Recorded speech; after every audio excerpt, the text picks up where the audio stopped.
Creo que ya. Bueno, listo. Entonces, vamos a dar inicio a la sesión del manejo del paciente quemado, lo que es en el área de urgencias. Esto pues, es una recopilación de información que ustedes pueden encontrar de distintos cursos, como es la BLS, la TLS y obviamente algunos textos médicos aplicados a la medicina de urgencias. Entonces, pues las quemaduras, sabemos que son lesiones que van a estar producidas por diversas causas, diversas etiologías, agentes físicos, químicos y biológicos, desde la luz, el calor que emite el sol, la luz solar, cualquier sustancia química que sea flamable y también por circunstancias derivadas de cambios de temperatura. Estas lesiones pues van a provocar alteraciones que van desde eritema, que puede condicionar también dolor, hasta la destrucción de las estructuras dérmicas y subdérmicas, incluso hasta el músculo y el tejido óseo, dependiendo pues el tiempo de exposición, el agente causal y la profundidad que va a condicionar la lesión, el agente causal también. Epidemiológicamente hablando, bueno, que nos agrada hablar de epidemiología, eh, en México, según con base al INEGI, pues el promedio de los pacientes quemados que se dan por accidentes es el 62%. De estos, 5.7% ha sufrido y ha tenido que ser atendido a causa de alguna quemadura en un área de urgencias, en un hospital, y de ahí es variable el lugar donde sufren este tipo de lesiones, siendo nuestro hogar el de mayor predisposición, 67% de los casos, seguido de ahí de la vía pública y de la industria. Con respecto a esto, pues los hombres siempre vamos a ganar por descuidados, por a veces hasta por negligencia en el trabajo. 68% de los casos de un paciente quemado pues, son hombres, 32% son mujeres, y como ven en la tabla, entre el año 2013-2014, pues principalmente son hombres que están en edad laboral o que son útiles a la sociedad, entre los 25 a los 44 años, fue la mayor predisposición tomando de referencia los últimos 6-7 años. De ahí, pues los agentes causales pues son diversos. En esta gráfica de Pie tenemos pues divididos los distintos tipos de agentes causales, donde pues el que más va a destacar es el fuego directo. De ahí seguirán las quemaduras por escaldadura, fuego directo por escaldadura, como pueden color azul. De ahí las que son por contacto directo, por corriente eléctrica y las que son derivadas de exposición a algún químico. Entonces, de ahí ya, por definición, pues debemos determinar pues qué tipo de lesiones llegan a realizar, desde un eritema local hasta la destrucción tisular. Y esto va a depender principalmente de la intensidad del agente causal, la persistencia o el contacto que se tenga con el agente causal, y la gravedad estará determinada por la profundidad, la extensión y la localización. Entonces ahí no es lo mismo tener una quemadura que solo condiciona eritema, como pueden ver en la imagen de la izquierda, a un gran quemado donde pues ya la extensión es significativa, es mayor del 10 o 20%, dependiendo si son del segundo grado, superficial o profundo, o tercer grado, y que afectan regiones especiales, que iremos andando y explicando eso más adelante, pero como pueden ver, también influye la edad del paciente, si hay exposición en zonas de pliegues o la región genital, la región del cuello, la cara, si condiciona quemaduras de la vía aérea, etcétera. Entonces, tener en cuenta que un gran quemado es aquel paciente que tendrá un índice de severidad mayor de 100 puntos. Veremos más adelante ese índice de severidad o índice de Baux, o que además cumpla con algunos de los siguientes puntos que también iremos recalcando mucho, ya que, como mencionaba al inicio, pues hay muchas controversias en cuanto a la clasificación. Entonces, pacientes que cumplan con una superficie corporal segundo grado o mayor, que sean mayor del 20%, con ya la documentación de alguna falla orgánica, que haya datos de quemadura por inhalación o que hayan sufrido quemaduras por corriente eléctrica, se deben considerar como pacientes gran quemado, esto ya a grosso modo. ¿Cuáles son las funciones de la piel? No lo debemos de olvidar. Aparte de ser el órgano vital más extenso y de los más importantes en ese aspecto, porque nos da protección, tiene funciones inmunológicas, mantiene nuestra hemostasia, favorece que haya termorregulación y obviamente pues nos ayuda en el aspecto neurosensorial. Entonces la fisiopatología se irá dando, como mencioné, dependiendo la magnitud de la lesión, la fuente térmica y la duración que tengamos al evento. Las zonas de lesión de la quemadura pues van a comprender, como pueden ver en la imagen, las describió Jackson en 1947, son 3 zonas. La primera es la zona de coagulación, en la cual la necrosis de la piel es irreversible.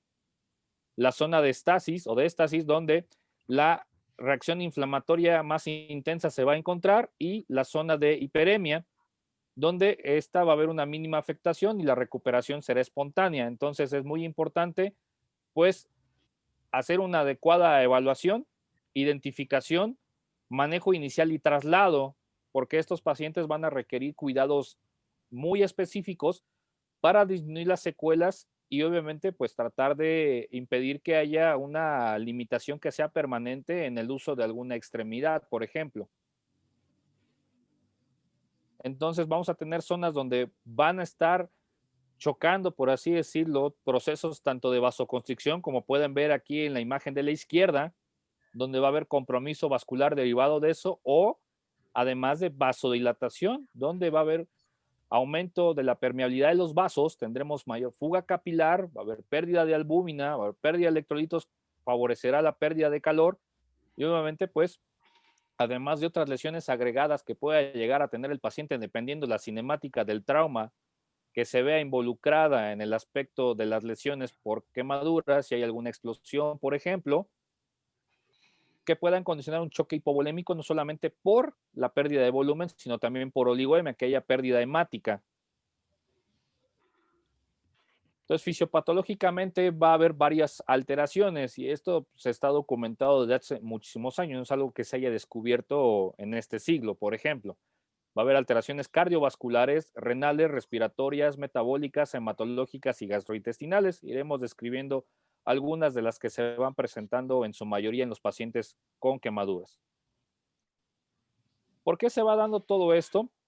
Al final de cuentas va a haber una respuesta metabólica al trauma. Sin embargo, al tener la pérdida de las capas superficiales de la piel hasta antes de llegar al tejido celular subcutáneo o hasta el músculo, va a favorecer la entrada de bacterias que, además de las que nosotros tenemos ya de por sí conviviendo con nosotros regularmente en la piel, pues todas las que se encuentran en el medio externo van a llegar a implantarse ahí y se van a internalizar, lo cual además junto con la respuesta que activa el traumatismo per se de la quemadura, donde va a haber incremento en la liberación de factor de necrosis tumoral alfa, interleucina 1 beta, interleucina 6, eh, células formadoras de granulocitos, va a haber activación obviamente de macrófagos, después activación plaquetaria, y dependiendo el tiempo de exposición y el grado de lesión que va creando, pues va a favorecer esta proliferación de plaquetas activadas, de fibroblastos, de queratinocitos, va a haber una remodelación de la matriz que tenemos en el tejido que se va afectando, las células endoteliales se van a ir disminuyendo y todo esto va a ir tomando su lugar, tanto los queratinocitos como los fibroblastos y los miofibroblastos. Y obviamente, pues con la continua intervención de estos factores proinflamatorios que van a favorecer que continúe el daño. A mayor tiempo de exposición, mayor será este daño. Y de ahí hasta que pueda haber un proceso de recuperación. Ahora, entonces, dentro de estas citocinas y mediadores inflamatorios que van a estar, se producen cuando el efecto sistémico va derivado de que las quemaduras sean de mayores al 30 al 40% de superficie corporal quemada. Sin embargo, a mayor grado, mayor activación va a haber también. O sea, si son de primer grado superficial, aunque sea prácticamente del 100%, pues la mayoría de nosotros hemos experimentado una quemadura solar por extrañando los tiempos de ir a la playa, donde te pasas de tostado, pues sabemos que esas van a tardar de 1 a 3 semanas en recuperarse, van a ser dolorosas, pero no nos van a provocar mayor discapacidad.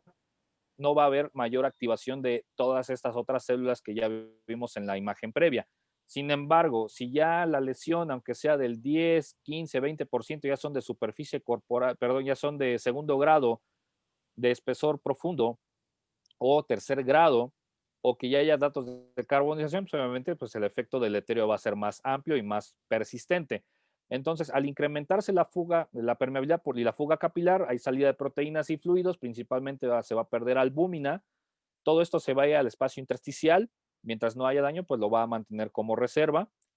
Va a haber alteraciones donde van a favorecer que haya una vasoconstricción esplácnica y periférica, por lo cual va a haber deterioro posterior de la contractibilidad miocárdica por esta disregulación que va a existir entre el contenido y el continente, disculpen, en los vasos sanguíneos, provocando pues, además mayor liberación de factor de necrosis tumoral alfa, condiciona mayor pérdida de fluidos, lo cual de manera persistente nos dejará al paciente en estado de choque, hipotenso e hipoperfundido.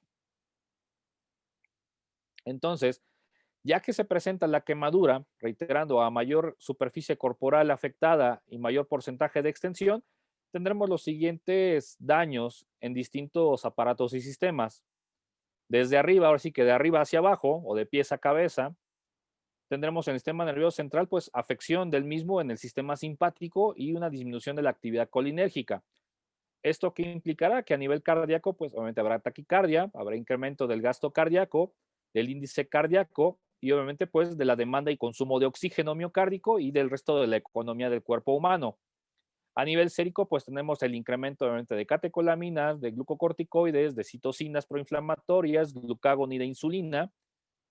A nivel intestinal, pues va a haber atrofia de las paredes de las células del intestino, va a haber incremento de glutamina, de amoníaco y va a favorecer la translocación bacteriana. Entonces, eso también es otra causa de por qué el paciente va a cursar con sepsis, sobre todo en el gran quemado. A nivel renal, pues va a haber un incremento de los productos nitrogenados, va a haber una disminución del filtrado glomerular, al haber una afección y disminución en cuanto a la perfusión a nivel de las arterias renales. A nivel hepático, pues va a haber hepatomegalia y puede haber hígado graso. Por lo tanto, también va a haber afección en los productos nitrogenados, incremento de la urea, incremento del amoníaco. Obviamente tendremos una hiperlactatemia tanto por esta alteración hepática como por el mismo trauma, una hiperlactatemia de tipo A. Va a haber incremento en cuanto a la presentación de lípidos complejos, va a haber consumo de las reservas de energía, o entonces va a haber un incremento de la gluconeogénesis, de la glucogenólisis, y por lo tanto, pues tendremos al paciente con hiperglucemia durante un periodo importante de tiempo. Ahora, si es diabético o tiene alguna otra comorbilidad, pues incrementará mortalidad. Ya sabemos que el paciente en estado crítico, lo peor que podemos hacer es tenerlo con hiperglucemia, que esté con descontrol metabólico.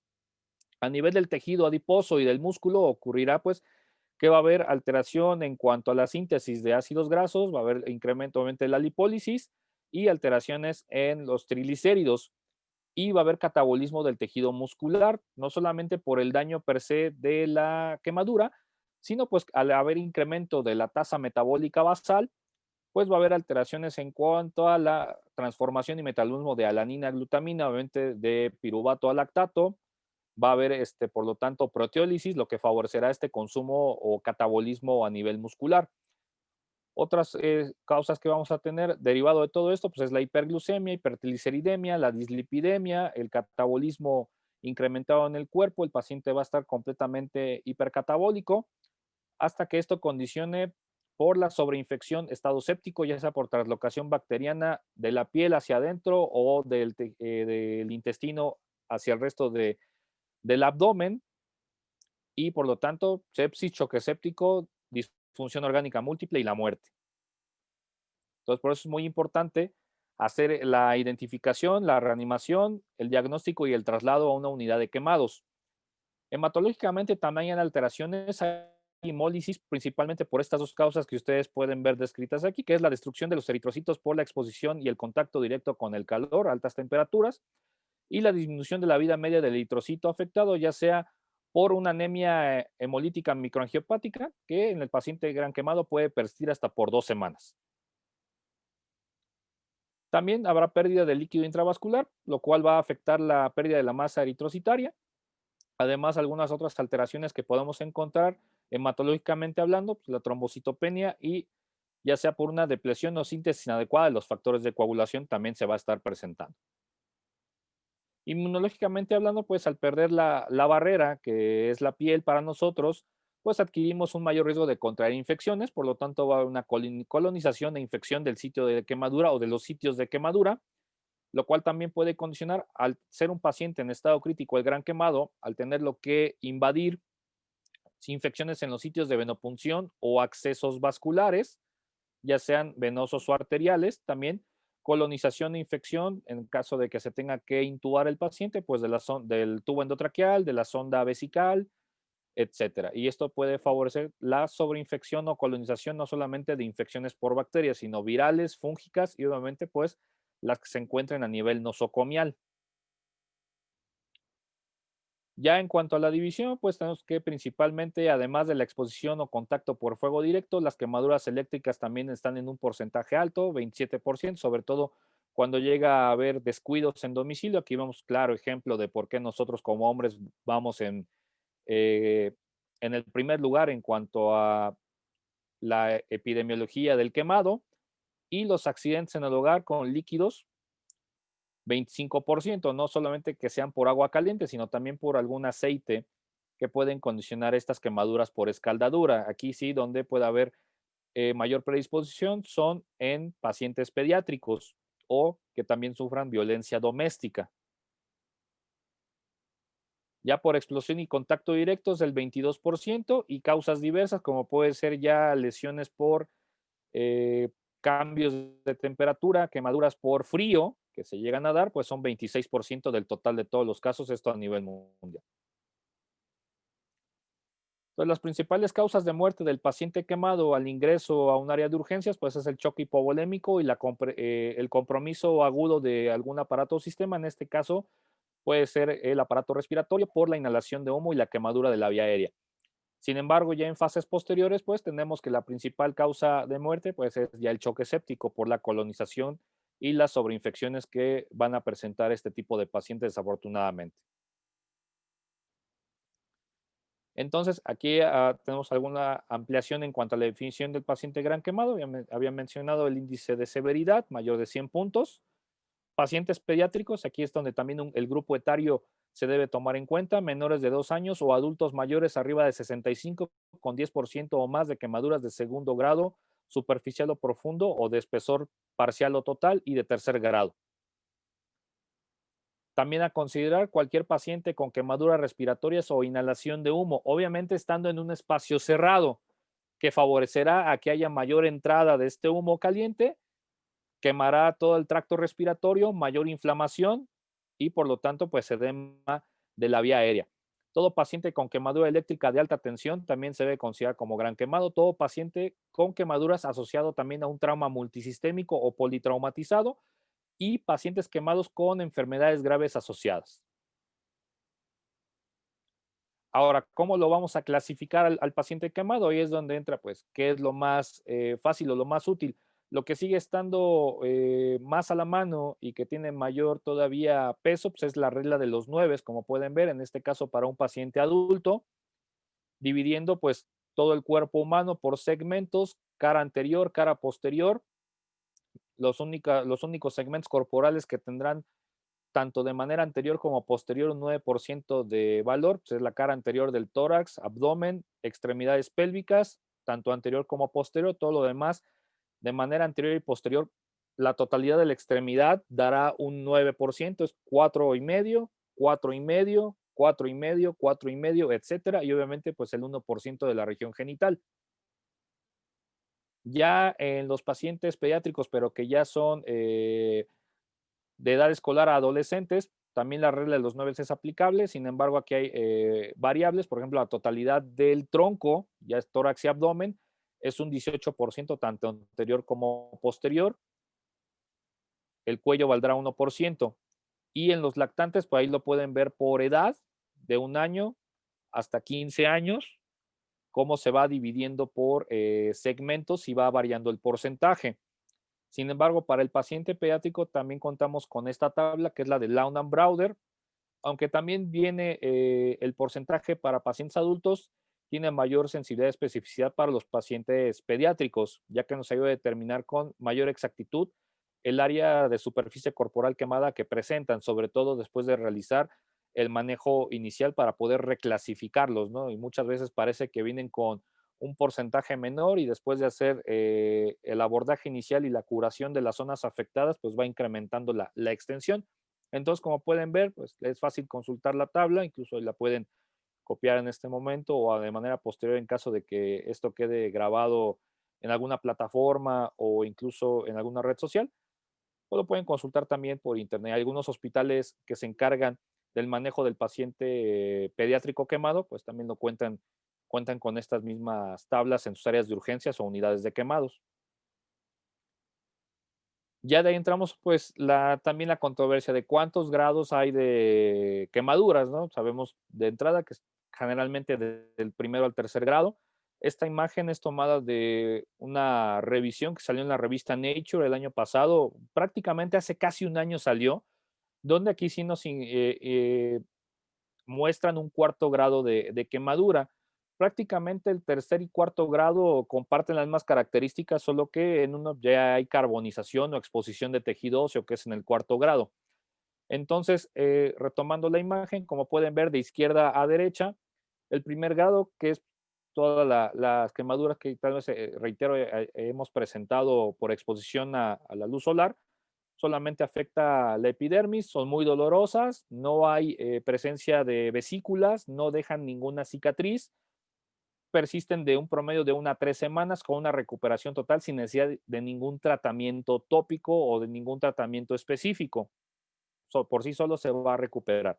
Solo hay que dar manejo para el dolor y obviamente pues minimizar el contacto, ¿no? Con la ropa y todo eso. Ya cuando hablamos de las que sí van a requerir algún manejo hospitalario, pues son desde el segundo hasta el cuarto grado o tercer grado, como lo gusten manejar en este aspecto. Del segundo grado tenemos espesor parcial o segundo grado superficial o de espesor total o segundo grado profundo, donde sí va a haber presencia nada más de vesículas, pero sin embargo la extensión del segundo grado de espesor parcial no va a comprometer en la totalidad la dermis, a diferencia del espesor total que afecta la epidermis y prácticamente la dermis, sin llegar a afectar el tejido celular subcutáneo. Ya en cuanto al tercer grado, pues va a afectar dermis, epidermis y prácticamente hasta el tejido celular subcutáneo. Ya aquí pues va a haber un franco compromiso de la micro y hasta la macrovasculatura, dependiendo el área o la extremidad afectadas. Y de ahí pues hasta el cuarto grado, donde va a haber exposición del tejido óseo o carbonización. Entonces aquí vemos algunas imágenes para ejemplificar la diferencia entre los grados. Entonces, de primer grado, pues recordando solo, aunque no hay una imagen, que solamente es la zona de eritema, dolor, puede haber una extensión bastante importante, pero que no provocará afortunadamente ni infecciones ni ninguna secuela de severidad. Ya a partir del segundo grado superficial, pues sí vemos el cambio de coloración, cómo va quedando la marca alrededor de los sitios de quemadura. Generalmente no hay mayor presencia de vesículas, sí puede haber, pero no son en tanta cantidad, a diferencia del segundo grado de espesor total. Y vemos el proceso de cicatrización con el tiempo, cómo va a ir evolucionando de manera favorable. Sin embargo, ya con las de segundo grado profundo, aquí vemos ya hay mayor extensión. Aquí hay tanto compromiso vascular, microvascular, pero también con dilatación de los vasos, hay mayor liberación de líquido, mayor pérdida de proteínas y mayor aparición de estas vesículas o ampollas o flictenas o como cualquiera de ustedes guste decirle, depende de qué tan allegados sean a la dermatología.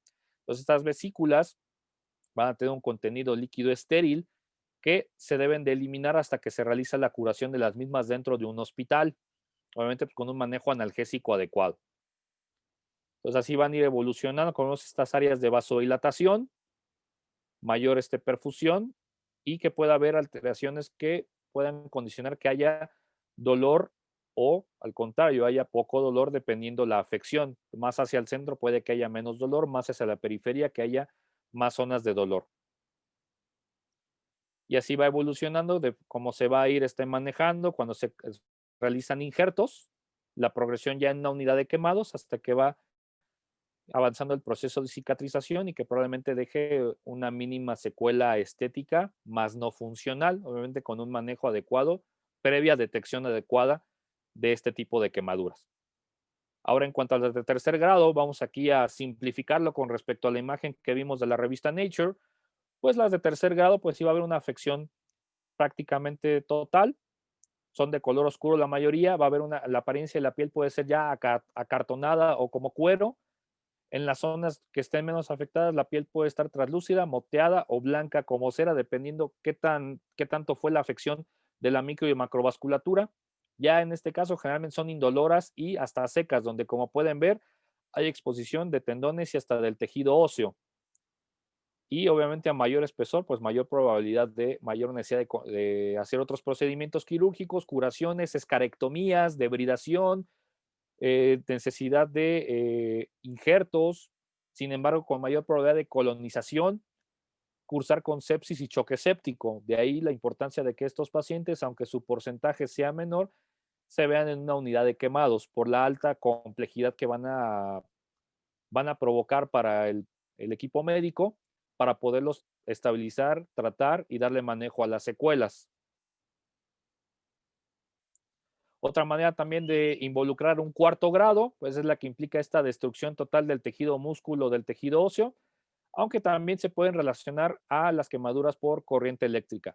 Sin olvidar que el paciente quemado por corriente eléctrica de alta tensión se debe considerar como gran quemado, pues prácticamente va a tener lesiones que pueden ser compatibles, sobre todo si también hay deflagración, o sea, de que se prende la ropa y eso provoca contacto directo, que haya presencia de quemaduras de segundo grado de espesor parcial, total o hasta de tercer grado de manera externa, más los sitios de entrada y de salida, como se haga el arco voltaico.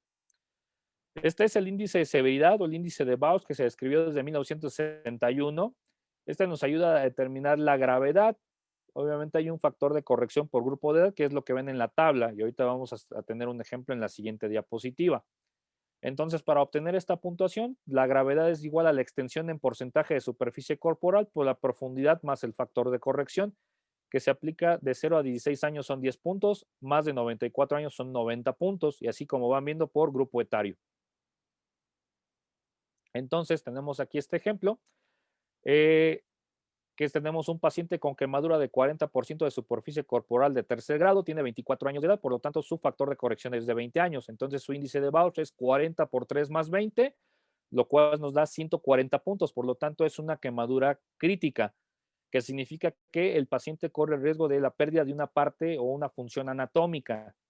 Entonces, como van viendo el puntaje en la tabla que está aquí abajo, de 0 a 40 puntos es una quemadura leve que puede dejar una ligera secuela estética, de 41 a 70 puntos moderada, secuela estética más funcional leve, 71 a 100 es grave, ya con secuelas funcionales severas, de 101 a 150 puntos es crítico y puede haber la pérdida de una parte anatómica, más de 151 puntos es mortal y el pronóstico es muy malo.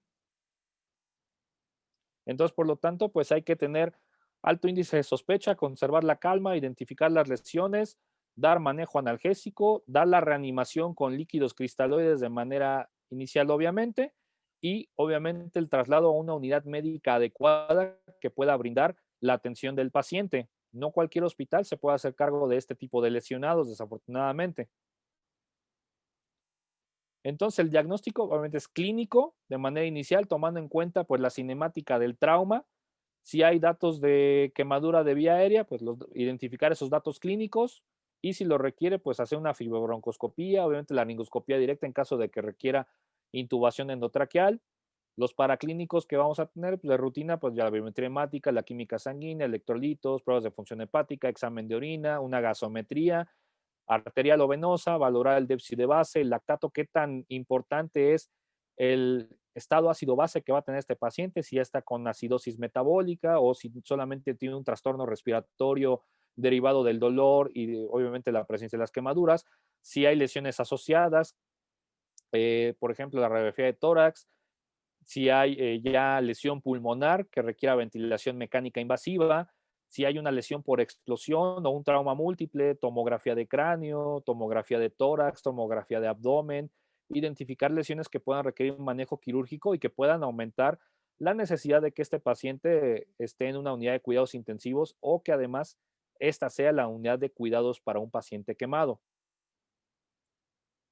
Entonces, Mecanismos de hipoxemia que va a tener o que van a favorecer que el paciente se complique, pues la quemadura en ambientes cerrados, o sea, no es lo mismo estar en el bosque, donde va a haber obviamente calor, exposición y todo eso, a estar dentro de un edificio o en un sótano donde no hay ventanas o las ventanas estuvieron cerradas y eso favorezca pues no solamente la quemadura facial, sino la quemadura de la vía aérea. Por lo tanto, si hay esputocarbonáceo, destrucción de vibrisas, estridor laríngeo, tos persistente, esputocarbonáceo, sibilancias, y que, pues, o que ya nosotros al dar al manejo veamos que ya tiene eritema o edema glótico, pues hay que intubar al paciente antes de que sea demasiado tarde y requiera una vía aérea quirúrgica. También determinar, ya con todo lo que hemos visto hasta el momento, pues la localización, la extensión, la profundidad, porcentaje de superficie corporal. Si es posible, tenemos los antecedentes, la edad del paciente, qué comorbilidades tiene. No es lo mismo un joven de 20, 25 años sin comorbilidades a aquel adulto ya mayor de 50, 60 años que es diabético, es hipertenso, nefrópata, cardiópata y que por lo tanto su reanimación y las complicaciones pueden ser bastante importantes para un manejo y un pronóstico. Y obviamente pues disminuir lo más posible que el paciente se pueda sobreinfectar. Entonces, dentro de la evaluación inicial del paciente quemado, pues no podemos olvidar el ABCD de la reanimación y de la evaluación del paciente con trauma. Valorar la vía aérea, valorar la capacidad de ventilación del paciente, valorar la circulación, si no hay alguna hemorragia o cómo está, si hay algún compromiso vascular, exponer al paciente, obviamente, valorar el déficit neurológico de manera previa y con base a esto tomar decisiones. Y hay que asegurar la vía aérea, una doble vía para administración de líquidos, para una reanimación inicial que puede ser incluso hasta un poco agresiva y posteriormente pues ya al estabilizarse pues desreanimar al paciente y ya continuar con los protocolos de reposición de líquidos que también vamos a revisar. Entonces, en esta revisión que apareció en la revista Nature, nos presentan fases de el manejo y la reanimación del paciente. Entonces, desde la fase uno que involucrará un triage y la evaluación inicial del paciente, dependiendo si hay múltiples víctimas o lesionados, tratar de impedir que continúe el proceso de quemadura, o sea, retirar prendas, retirar químicos, irrigar al paciente, quitar prendas que estén quemadas, retirarlo del sitio que esté provocando la lesión térmica, promover cuidados que sean cómodos para el paciente, valorar su ABCDE, iniciar la reanimación. Si el paciente está en un estado de choque, tratamos el estado de choque de manera agresiva. Puede ser de 15 a 20 mililitros por kilo de peso del paciente. Entenderse de que tampoco debemos sobre reanimar porque podemos favorecer edema pulmonar. Ya posteriormente, pues calcularemos con distintas escalas o distintos criterios para manejo de líquidos en el paciente quemado, como Parkland, para estimar una reanimación por 24 horas. De ahí, pues ya posteriormente en la fase 2, que es la reanimación que continuará de las 0 a las 48 horas, pues ya hacer el manejo de líquidos, no continuar sobre reanimando, continuar con esos volúmenes altos, sino que por lo menos permita que el paciente adulto, ya obviamente invadido, veamos que mantenga una uresis de 0.5 mililitros kilo hora, siendo adulto, o de 1 mililitro kilo hora, siendo paciente pediátrico. Considerar la albúmina y llevarlo a una meta de albúmina de 3 gramos por decilitro, sobre todo porque va a haber una pérdida significativa de albúmina y la albúmina ya sí está demostrada que puede favorecer una buena reanimación y favorecer la optimización de la reanimación y disminuir el consumo de líquidos cristaloides, que sabemos que también a la larga pueden producir un efecto deleterio a mayor eh, balance positivo que tenga un paciente en estado crítico, pues aumentará su mortalidad. Y considerar algunos otros coadyuvantes para la reanimación, como puede ser el uso de plasma, la vitamina C, tan controvertida ahorita en casos de sepsis, pues en el paciente quemado por su efecto antioxidante sí puede favorecer un poco para su manejo. Considerar plasmaféresis cuando esté indicada en caso de que el paciente esté evolucionando de manera tórpida a la reanimación y obviamente pues dar el manejo a las comorbilidades, ¿no? En la fase 3, pues ya debemos de dar el manejo de las lesiones, tanto de la manera inicial, pero también en esta fase 3 nos habla pues todo lo que es la limpieza, las curaciones, tener apósitos indicados y adecuados, puede ser con plata, algún tipo de agente bactericida o bacteriostático, y obviamente pues considerar el manejo quirúrgico. Ya esto, la valoración es por un cirujano especialista en pacientes quemados o un cirujano plástico que se dedique más que nada a la reconstrucción de este tipo de lesiones que tan severas llegan a ser, como veo en algunas de las imágenes previas. Obviamente, pues este paciente para la fase 4, lo ideal es que ya esté en una unidad de cuidados críticos de paciente quemado o una unidad de cuidados intensivos, por todo el aporte nutricional que va a tener que ser calculado, todo su balance nitrogenado y la dieta en específico que va a requerir. No solamente es dieta para un diabético, sino qué necesidades va a tener de proteínas, carbohidratos, lípidos, etcétera, que va a requerir que se realice el cálculo ya por un especialista que tenga conceptos claros de paciente crítico y nutrición. Y ya en la fase 5, pues nos habla de la rehabilitación, sobre todo de las secuelas que puede dejar, tanto estéticas como funcionales, y buscar que haya esa recuperación también en el aspecto psicosocial, en el aspecto emocional. Por lo tanto, pues va a requerir este tipo de coadyuvantes en su tratamiento. Entonces, pues, del manejo, como había mencionado muy al inicio, pues hay distintos cursos que se enfocan a la atención inicial, como es el ATLS, que es el del Colegio Americano de Cirujanos, y el Advanced Burn Life Support o el ABLS. Sin embargo, pues los dos siguen consistentes en que la evaluación primaria pues, debe seguirse basando en el ABCD, que ya habíamos mencionado previamente. Pues, sin embargo, muchas veces al no tener el conocimiento o nos impacte las lesiones, pues llegamos a omitir esos pasos. Entonces nunca debemos de olvidar el ABCDE para que de manera sistematizada cometamos el menor número de errores. Entonces, identificar los problemas de la vía aérea, hacer un control rápido, eficaz, una intubación endotraqueal precoz, si identificamos que realmente la requiere, asegurar esa vía aérea y estar un paso adelante en el paciente quemado si llegase a presentar una vía aérea difícil. Entonces, tener en mente que puede llegar a requerir una vía aérea quirúrgica o de alguna manera hacer una vía aérea a través de un procedimiento como puede ser con el uso de un buggy o una vía aérea por cricotirotomía, traqueostomía o una intubación retrógrada. Si no es posible, pues entonces el uso de algún dispositivo supraglótico como es una mascarilla laringea, por ejemplo. En caso de que no requiera la intubación, pues por lo menos mantenerlo titulado el oxígeno de cánula nasal, o sea, puntas nasales, mascarilla simple con reservorio de reinhalación total parcial y pues ir titulando ese FIO2. Tenerlo al 100% lo menos posible para no provocar también desnitrogenización pulmonar en caso de que esté intubado, por ejemplo. Si no está intubado, pues titularlo que tenga una saturación de oxígeno por arriba del 89%.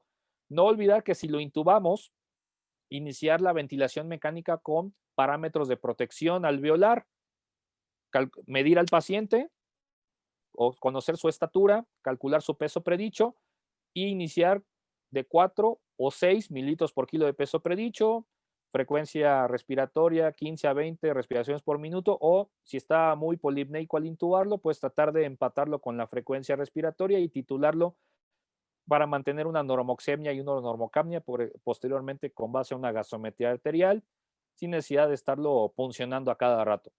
El FIO2 por debajo del 60% para evitar la lesión del neumocito tipo 2, que no haya desnitrogenización.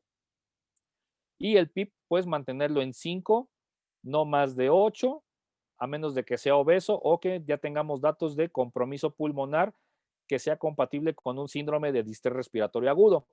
Ahora, como en la última imagen pueden ver, pues identificar la necesidad de nosotros realizar o, si no tenemos la destreza, consultar a un especialista para realizar una escarectomía temprana o una fasciotomía en caso de que el paciente tenga datos de síndrome compartimental, no solamente de extremidades, sino también a nivel abdominal. Entonces, la escarectomía precoz, comparada con un tratamiento conservador, pues va a reducir la estancia hospitalaria, reduce la mortalidad, pero va a incrementar los requerimientos de transfusión. Ahora, en cuanto al manejo de líquidos posterior a la reanimación, los esquemas más utilizados siguen siendo Parkland y Galveston para el paciente adulto y pediátrico respectivamente. Sin embargo, hay muchísimos esquemas. Sin embargo, pues recordar que hay que mantener al paciente pues con los requerimientos que nos vaya él solicitando y no es de manera verbal, sino con base a su estado hemodinámico, la uresis que mantiene y con cualquier otra medición hemodinámica que nosotros realicemos, ya sea de manera estática o dinámica, desde la PVC, tan ya en desuso, como puede ser a través del monitoreo con ultrasonido, pletismografía o ya en la unidad de cuidados críticos pues, a través de VolumeView, Pico, etcétera, lo que tengan a disposición.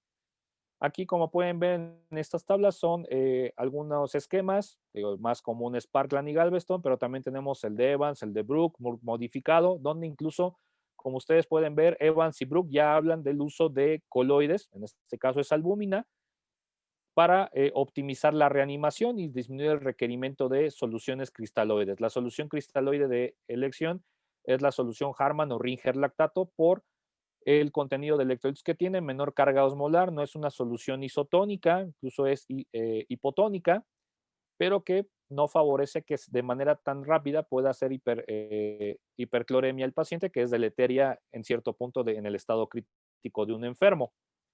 Eso es, como pueden, la primera tabla es al inicio y esto es a las segundas 24 horas, calculando nuevamente los requerimientos. Pueden usar ustedes la que gusten con base a lo que ustedes tengan en sus unidades médicas, pero lo más común es usar Parkland y nada más. Pero pues sí se puede utilizar albúmina como ya había mencionado. ¿Sale?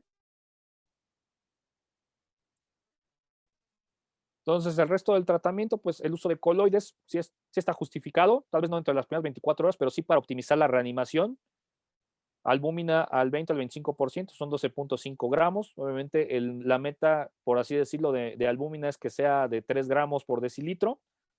No está justificado el uso de otras soluciones hipertónicas, ni a base de cloruro de sodio, ni de macel, o sea, ni de gelatinas, hidroxietilalmidón, por ejemplo, ya que el daño renal que puede tener el paciente, si nosotros además de no reanimarlo, le introducimos este tipo de expansores, solamente por su tamaño de sus moléculas favoreceremos a que haya mayor obstrucción del glomérulo y empeorar la lesión renal.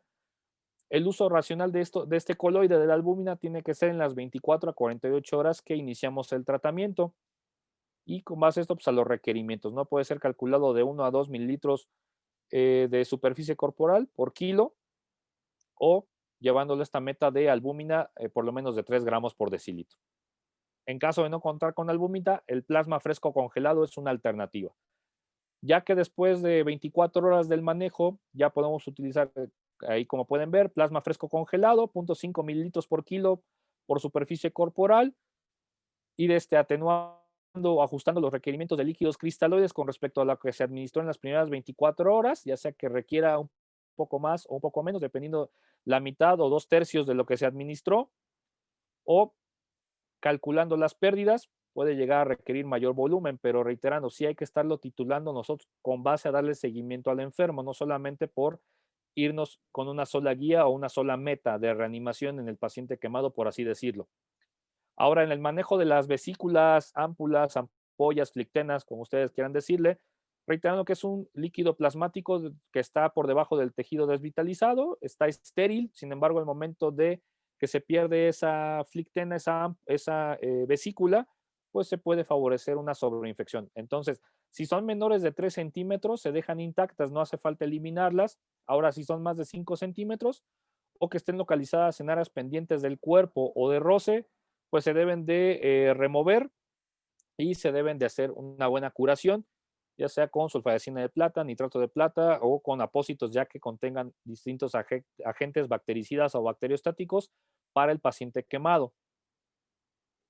Obviamente la curación, pues con una buena pseudoanalgesia o anestesia, dependiendo la extensión de las quemaduras y el porcentaje de las mismas, lavar con agua estéril, solución salina, obviamente pues con el mayor cuidado y que el paciente tenga el menor dolor posible. Ahora, si encontramos las extremidades o el tórax y el abdomen con alteraciones del dolor, ausencia o incremento del mismo, está adormecido, hay parestesias o disestesias De las manos hay retraso del llenado capilar, edema, etcétera. Tenemos un síndrome compartimental, entonces pues la escarectomía está indicada para solicitarla o realizarla dependiendo de nuestra destreza quirúrgica en este caso. Ya en el aspecto del manejo posterior, pues en la etapa quirúrgica de la valoración del paciente, pues ahí es donde entran los distintos tipos de escarectomía que ustedes ven enunciados ahí en la diapositiva y la necesidad de valorar el injerto, ya sea con piel sintética, como el EpiFast, o con aloinjertos o senoinjertos, dependiendo con lo que cuente la unidad médica donde se encuentre el paciente, ya sea que se pueda tomar piel del mismo lesionado o con trasplante de piel, si no, pues con piel sintética. Entonces así se irá realizando pues, un lavado y debridación con buena pseudoanalgesia, el uso de antibióticos tópicos, la sulfadiazina de plata en este caso es un antibiótico tópico, el nitrato de plata también. Y en cuanto a las soluciones, pues no olvidar que la primera elección son los cristaloides, que sean lo más balanceados posibles. Aquí entra el uso de la solución Harman o Ringer lactato. Ya después, pues el uso de la albúmina, como ya habíamos mencionado. Esta es una imagen de la necesidad de una escarectomía por síndrome compartimental abdominal derivado de la rigidez que llevan los tejidos del abdomen, lo cual provoca ya daño orgánico intraabdominal. Y esto lo iremos viendo si hay disminución del flujo urinario u otro síntoma de compromiso intraabdominal, además de que esté incrementada la presión intraabdominal ya por arriba de 12 milímetros de mercurio. Lo que sí debemos ir cuidando son estas metas, no son todas, pero sí de las más importantes. La uresis, esto ya es para un paciente adulto, 0.5 mililitros por kilo por hora, que el paciente ya no esté con taquicardia, pero tampoco en bradicardia. Hay que cuidar eso mucho en el paciente, sobre todo con quemadura por corriente eléctrica de alta tensión, que el paciente no esté con hiperlactatemia o que si persiste por lo menos esté por debajo de 4 milimoles por litro. El déficit de base lo más normal posible, que esté por debajo de -6.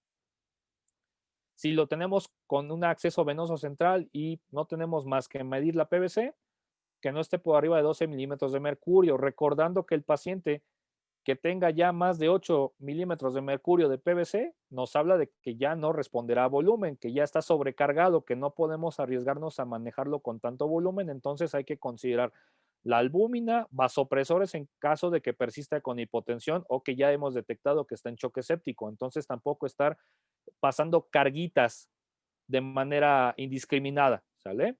Entonces con la PVC se puede hacer, que es un parámetro estático ya bastante en desuso, sí, sin embargo es de lo más a la mano que desafortunadamente y más en época de pandemia tenemos a la mano. O titular todo esto con base a una tensión arterial media por arriba de 65 milímetros de mercurio o la tensión arterial media que sea perfusoria para el enfermo. Ahí sí la tenemos que individualizar, que puede ser 70, 75, 80 milímetros de mercurio. Eso lo tenemos que estar valorando nosotros todo el tiempo. Ahora, si nos queremos ir al taller hemodinámico con dos gasometrías, pues únicamente valorar la saturación venosa de oxígeno que se mantenga entre 60 a 65 milímetros de mercurio o que el delta de CO2 tomando una gasometría arterial y venosa, nuestro diferencial en cuanto a las presiones de CO2 sea menor de 6. Ese es un delta de CO2. Otro apoyo que tenemos para el monitoreo hemodinámico, pues es la onda pletismográfica, al tener un pulsioxímetro, nosotros todos lo conocemos, lo hemos visto en monitores, en una sala de urgencias, en una de cuidados intensivos, cómo va a responder a volumen, si requiere que se vasodilate o si estaba en vasoconstricción. ¿Qué pasa con el paciente? Dependiendo, como podemos ver, mayor amplitud, la posición de la muesca, si el paciente está en vasoconstricción con las primeras dos formas que ustedes ven de izquierda a derecha, la onda normal pletismográfica es la que está en medio, buena amplitud, no, la muesca no varía. Ya de ahí la vasodilatación de leve a severa o del grado 4 al grado 6 en la forma de la pletismografía hasta que llega la incoherencia hemodinámica, que es cuando ya hay un desacoplamiento tanto del corazón con los vasos sanguíneos, ya no hay coherencia, ya cada quien trabaja por su lado, obviamente pues eso no es bueno para ningún paciente. El ultrasonido tan efectivo, tan a la mano, a la cabecera del paciente, hacer POCUS, ir buscando al culpable si sigue hipotenso, realmente le falta volumen. Si vemos que nuestra vena cava inferior pues ya no colapsa o la medimos y ya no tiene un porcentaje que nos hable que va a responder a volumen, 12%, 20%, etcétera, dependiendo si el paciente está despierto, está intubado, si es adulto, si es niño, de qué edad. Ahora, de igual a la medición de la yugular, si hay una lesión vascular, si el paciente, por ejemplo, vemos el ultrasonido pulmonar y tiene un montón de líneas, más de 3 líneas B, que eso ya es patológico, ya se encharcó, o qué tiene, cuál es el culpable de que el paciente no esté respondiendo al tratamiento, a la reanimación e irla ajustando. Entonces tenemos muchas variables que nosotros podemos realizar a la cabecera del paciente, desde lo más viejito que sigue siendo PVC hasta lo más actual, pero que además es lo menos invasivo. Gasometrías, ultrasonido, pletismografía. Continuando con la optimización del tratamiento, pues la analgesia, la adecuada senoanalgesia, el uso de opioides, mantener al paciente sin dolor, que esto favorezca que disminuya la tasa metabólica basal, tengan cuidado con los AINES, ¿sí? También ten cuidado con el uso de, bueno, radiantina deportiva, definitivamente esto ya quedó fuera de uso, o del uso del omeprazol de manera indiscriminada, tampoco hay que estar usando, favorece translocación bacteriana, favorece complicaciones también en el metabolismo del calcio, que el paciente que si no está alerta, esté sin dolor, que si está intubado, esté sin dolor, ¿vale? No podemos tener al paciente con dolor, y más como lo ven en la imagen de la diapositiva, ¿sale? Entonces ya empezando a resumir todo esto, ya que identificamos al paciente, es gran quemado, tiene muchas lesiones, tiene comorbilidades, el manejo, valoración y manejo prehospitalario es importante. Puede que nosotros seamos el prehospital, aunque seamos médicos, eso también hay que tomarlo en cuenta. La atención inicial, pues detener el proceso de quemadura, de combustión, evaluación primaria, ABCDE, evaluación secundaria, ¿qué otras comorbilidades tiene? De pies a cabeza, hacer una adecuada evaluación y considerar el traslado a la unidad de quemados. Ya que el paciente arribó al área de urgencias, un buen historial clínico no significa hacer el papeleo de la historia clínica, sino edad, comorbilidades, medicamentos, antecedentes, trauma concomitante, qué pasó, etcétera. Apoyarnos en conocidos, familiares o en el mismo paciente en caso de que él nos pueda dar informes. Repetir, hacer una buena evaluación primaria, iniciar la resucitación, oxígeno suplementario, líquidos, manejo del dolor, etcétera. Reinterrogar, hacer un excelente análisis del historial clínico, considerar la escarectomía temprana en caso de que esté indicada o de un manejo quirúrgico, auxiliares en cuanto a la reanimación, lo tenemos con doble vía. Bueno, no es prioritario un acceso venoso central, es de difícil canalización, bueno, buscar maneras alternativas, una línea intraósea, una venodisección, una vía quirúrgica. Si no, pues entonces actuar con un acceso venoso central porque no tenemos otra cosa con que iniciar la reanimación, por ejemplo. Ya que está estabilizado, que continuamos con la estabilización, esa reanimación con líquidos, primero tratar el estado de choque, después el calcularle los líquidos para continuar 4 mililitros por kilo, que sigue siendo el esquema de Parkland. Mantener una buena uresis, hacer la curación, no puedo dejar de hacer hincapié en la analgesia, y bueno, ya dependiendo de la situación, pues las inmunizaciones, ¿no? La antitetánica, pues es importante. El traslado del paciente, que esté estable, bien documentado, y continuar con todo esto en una unidad de quemados. Ahora, ¿cuáles son esos criterios? Ya casi llegamos al final, para derivar a una unidad de quemados. En la Ciudad de México, pues son pocas las unidades que ven quemados. Magdalena Salinas para el IMSS, Lomas Verdes, obviamente el Hospital Rubén Leñero de la Secretaría de Salud del Gobierno de la Ciudad de México, hospitales pediátricos, Tacubaya, el materno pediátrico de Xochimilco, obviamente el Instituto Nacional de Rehabilitación, son los centros de quemados más importantes. Entonces, ¿cuándo vamos a buscar referir o trasladar al paciente? Estos son los criterios que maneja la Asociación Americana de Quemados, la American Burn Association. Quemaduras de espesor parcial, mayores del 10%, quemaduras que involucren cara, manos, pies, genitales, perineo o articulaciones mayores, quemaduras de tercer grado en pacientes de cualquier edad, quemaduras eléctricas, incluyendo lesiones si es que les cae un rayo, quemaduras químicas, lesiones por inhalación, quemaduras en pacientes con enfermedades preexistentes, llámese diabetes, hipertensión, cardiopatías oncológicas, etcétera, pacientes con quemaduras más un trauma concomitante, niños quemados atendidos en hospitales sin personal capacitado y equipo especializado. ¿Vale? Esos son los criterios de derivar a un centro o una unidad especializada en quemados.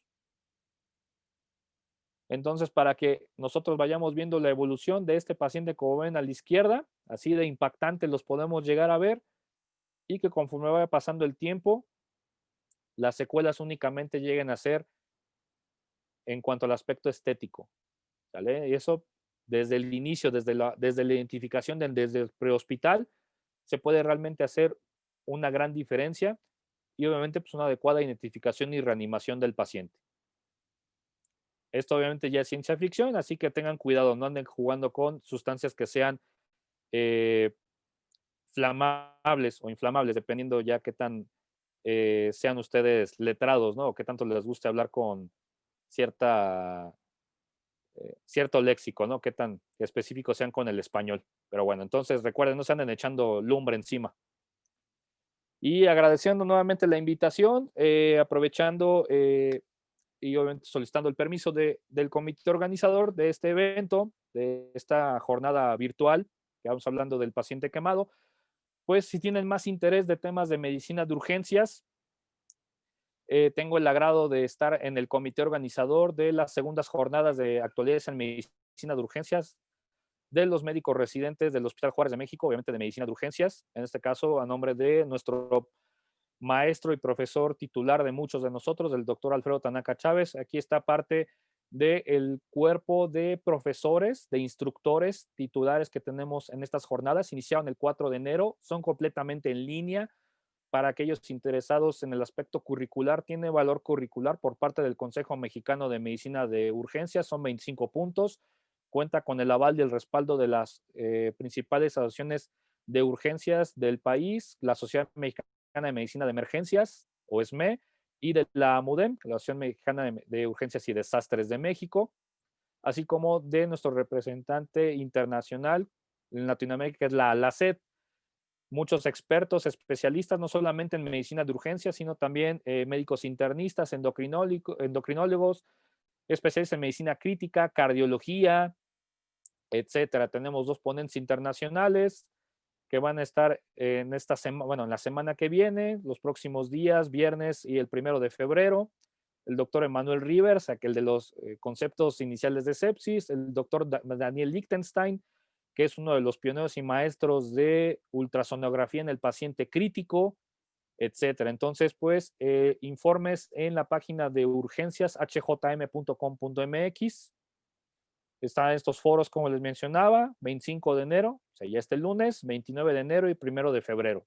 Entonces, aquellos interesados, pues, les va a ayudar mucho, no importa si son estudiantes, son paramédicos, de enfermería, estudiantes de pregrado, si tienen algún conocido médico especialista, residente, que estén necesitando puntos, también les va a servir mucho, ¿sale? Entonces, pues, si no hay más, pues, les dejo ahí redes sociales en cuanto al Twitter. Agradezco a todos su atención. Sé que no es un día normal para estar tomando clases, pero espero que esto haya sido de su agrado y estoy abierto a aumentar sus dudas con alguna pregunta. Gracias. Muchísimas gracias, Doc. Muchísimas gracias. Estuvo muy bueno la clase de quemados. Si alguien tiene alguna duda, se la puede hacer al doctor, si gusta que sea por medio de abrir su micrófono, hacerle la duda directa, o por medio del chat que las vamos a estar viendo.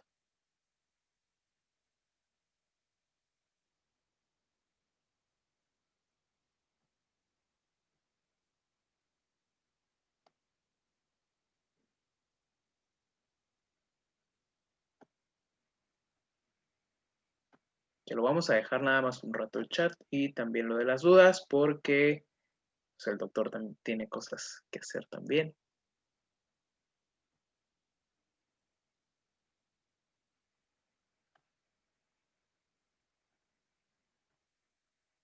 Y bueno, me mandaron a mí aquí en chat privado. Sí, la clase que acaba de dar el doctor se va a quedar disponible en YouTube, la vamos a subir a YouTube, también para que tengan acceso y puedan conocer lo del curso que está mencionando de las jornadas del Hospital Juárez de México. Entonces, la clase se va a quedar en YouTube para que la puedan ver las veces que sea.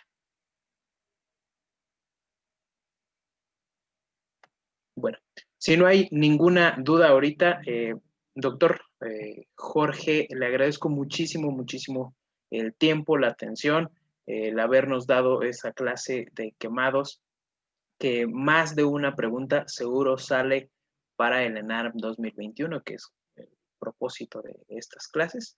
Entonces, le agradezco muchísimo, muchísimo, doctor Jorge. Muchísimas gracias. Pues gracias a todos ustedes por su atención, por su paciencia. Agradezco nuevamente la invitación y pues aquí andamos a la orden a través de redes sociales. Perfecto. Muy bien. Pues muchas gracias, Doc. Entonces, nada más, no sé si me puedo pasar otra vez el host.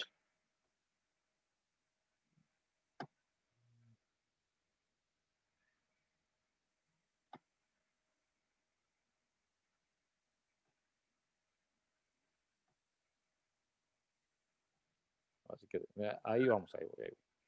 Sí, no se preocupe. Bueno, primero creo que tiene de lo de la grabación. Listo. Si no, no lo voy a dejar. Ok. Perfecto, doctor. Pues nada, muchísimas gracias, de verdad. Y todo esto, como ya les dije, sí se va a quedar en YouTube para que puedan checarlo las veces que sea necesario y que quieran. Muchísimas gracias a todos por su tiempo, por su atención y pues nada, gracias. Hasta luego. Hasta luego. Hasta luego, Doc. Que esté muy bien. Gracias.